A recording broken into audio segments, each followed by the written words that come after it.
परिचय। हेलो बच्चों, आइए एक ऐसे विषय पर बातचीत करते हैं जो हमारे दैनिक जीवन से जुड़ा है। आपकी माँ आपके लिए पोहा बनाती हैं और उसमें हरी मिर्च डालती हैं, लेकिन आपको हरी मिर्च बिल्कुल पसंद नहीं, तो आप क्या करेंगे? जाहिर है, आप पोहा को अपने मुंह में रखने से पहले मिर्च का हरा टुकड़ा उसमें से निकालकर अलग रख देंगे। जब आपकी माँ परिवार के लिए खाना पकाती हैं, तो वे भी ऐसा ही करती हैं। आपने देखा होगा कि वो पकाने से पहले चावल, गेहूं और दालों में से कंकड़, पत्थर और दूसरी अनचाही चीजें अलग करती रहती हैं। कुछ अशुद्धियों और अनचाही चीजों को हाथ से उठाकर निकाला जा सकता है, लेकिन हमेशा ऐसा नहीं किया जा सकता। बहुत से मिश्रणों में चीजों को आसानी से अलग नहीं किया जा सकता। ऐसे मामलों में इन्हें अलग करने की कुछ दूसरी तकनीकों का इस्तेमाल किया जाता है। हम इस पाठ में चीजों को अलग अलग करने की अलग अलग विधियों पर चर्चा करेंगे। उद्देश्य: इस पाठ के अंत में आप निम्न करने में सक्षम हो जाएंगे। एक मिश्रण में से विभिन्न चीजों को अलग करने से जुड़े कारणों पर विचार विमर्श करना, किसी मिश्रण की अलग अलग चीजों को अलग करने की विभिन्न विधियों की सूची बनाना, उदाहरणों की मदद से चीजों को हाथ से चुनने, मथने, गहाने, फटकने और छानने की तरकीबों को बताना। किसी मिश्रण की चीजों को अलग अलग करने की जरूरत। हम अपने दैनिक जीवन में जिन चीजों का प्रयोग करते हैं, उनमें से अधिकतर मिश्रण की शक्ल में होती हैं, लेकिन मिश्रण में मौजूद हर चीज उपयोगी नहीं होती। उदाहरण के लिए, खाने की कुछ चीजों में ऐसी चीजें भी हो सकती हैं जो आपको पसंद नहीं आती हैं। हम इन्हें इसलिए हटा देते हैं ताकि खाने की चीजें हमें अच्छी लगें। तो इन्हें अलग करने का एक कारण है उन चीजों को हटा देना जो हमें अच्छी नहीं लगती। इसी तरह हमें चावल, गेहूं और दालों वगैरह में कंकड़, पत्थर और सुरसुरी जैसी चीजें मिलती हैं। हम खाने की इन चीजों में से हमारे शरीर के लिए नुकसानदायक चीजों को पकाने से पहले निकाल देते हैं। तो दूसरा कारण हुआ नुकसान पहुंचाने वाली चीजों को निकाल देना। जब हम दूध या दही को मथते हैं, तो हमें दो बेहद उपयोगी चीजें प्राप्त होती हैं, मक्खन और मट्ठा।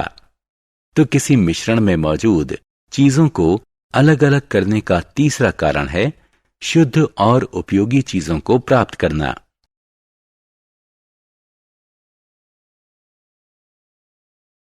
चीजों को अलग करने के तरीके। आपको चीजों को अलग अलग करने के तरीकों के बारे में जरूर कुछ न कुछ पता होगा। आपने अपने दैनिक जीवन में इनमें से कुछ तरीकों को प्रयोग किया होगा। आपने अपने दैनिक जीवन में इनमें से कुछ तरीकों का प्रयोग किया होगा। आइए किसी मिश्रण में मौजूद चीजों को अलग अलग करने के लिए जिन तरीकों का इस्तेमाल होता है, उनमें से कुछ की सूची बनाएं। हाथ से चुनना, मथना, गहाना, फटकना, छानना। अलग अलग करने का क्या तरीका चुना जाए, ये उस चीज के भौतिक गुण धर्मों पर निर्भर करता है। अलग करने के तरीके। हाथ से चुनना। आपकी मां गेहूं, चावल और दालों से कंकड़, पत्थर और अन्य अशुद्धियों को कैसे अलग करती हैं? वो एक एक करके उन्हें हाथ से चुन लेती हैं। हाथ से चुनने की विधि का इस्तेमाल उन अशुद्धियों को अलग करने के लिए किया जा सकता है जो आंख को आसानी से नजर आती हैं और मिट्टी, छिलके और कंकड़ पत्थर की शक्ल में थोड़ी मात्रा में होती हैं। अलग करने के तरीके। मथना। बच्चों, ये मक्खन है। क्या आप जानते हैं कि मक्खन कैसे बनता है? जब किसी मटके में दूध को तेजी से बिलोया जाता है, तो मक्खन निकलता है। जो तरल पदार्थ पीछे रह जाता है, वह स्वादिष्ट और पोषक मट्ठा होता है। जिसे बहुत से लोग गर्मियों में पीना बहुत पसंद करते हैं। तो आपने देखा कि जब अलग करने के इस तरीके को अपनाया जाता है तो दूध में से दो अलग अलग उपयोगी चीजें निकलती हैं। अलग करने के तरीके। गहाना। आपने फसल कटाई के बाद खेतों में गेहूं या धान के बड़े बड़े बंडल देखे होंगे। क्या आपने कभी सोचा है कि कोई किसान किस तरह इन बालियों से अनाज को अलग करता है? जब गेहूं या चावल की फसल कट जाती है तो किसान इन बालियों को एक साथ बांधकर उनके बंडल बना देता है। इसके बाद वो उन बंडलों को धूप में सूखने के लिए छोड़ देता है। जब ये बालियां पूरी तरह सूख जाती हैं तो किसान दानों को अलग करने के लिए इन्हें सख्त जमीन पर पीटता है। दानों को बालियों से अलग करने की इस प्रक्रिया को गहाना कहते हैं। बैलों और थ्रेशर कही जाने वाली मशीनों का इस्तेमाल इस काम के लिए किया जाता है। अलग करने के तरीके। फटकना। आपने जब रेलगाड़ी में यात्रा की होगी तो ग्रामीण इलाकों में आपने महिलाओं को ऊंचाई पर खड़े होकर एक टोकरी को अपने सिर के ऊपर लगातार हिलाते देखा होगा।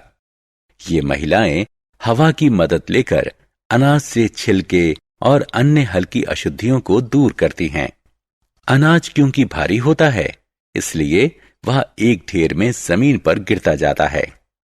हल्के वजन की अशुद्धियों को हवा के जरिए अनाज से दूर करने की इस प्रक्रिया को फटकना कहते हैं। अलग करने के तरीके। छानना। बच्चों, क्या आपने अपनी मां को आटे में से चोकर और अन्य अशुद्धियों को दूर करते देखा है? वो एक छन्नी की मदद से महीन आटे को मोटे चोकर से अलग करती हैं। किसी मिश्रण से अलग अलग आकार की ठोस चीजों को अलग करने की तकनीक को छानना कहते हैं। इस विधि में मिश्रण को एक छन्नी में रखकर हिलाया जाता है।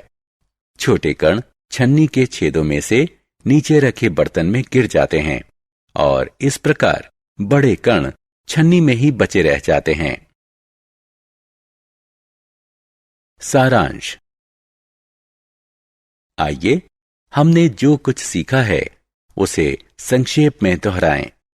किसी मिश्रण के अलग अलग तत्वों को इसलिए अलग अलग किया जाता है ताकि ऐसी चीजों को अलग किया जा सके जिनकी जरूरत नहीं है और जो नुकसानदेह हैं, और उपयोगी चीजें प्राप्त की जा सकें। किसी मिश्रण में मौजूद चीजों को अलग अलग करने की सामान्य विधियां हैं: हाथ से चुनना, गहाना, फटकना और छानना। हाथ से चुनना वो तरीका है जिसमें आंख को नजर आने वाली अशुद्ध चीजों को अलग किया जाता है और ये चीजें थोड़ी मात्रा में होती हैं। मथने से तात्पर्य दूध या दही को बिलोने से है ताकि मक्खन बनाया जा सके। गहाने से तात्पर्य अनाज को बालियों से अलग करने से है। फटकने से तात्पर्य छिलके को अनाज से अलग करने से है। इस प्रक्रिया में हवा को मिश्रण में से गुजारा जाता है। छानने से तात्पर्य एक छलनी का इस्तेमाल करने की तकनीक से है ताकि अलग अलग आकार के ठोस कणों को अलग किया जा सके।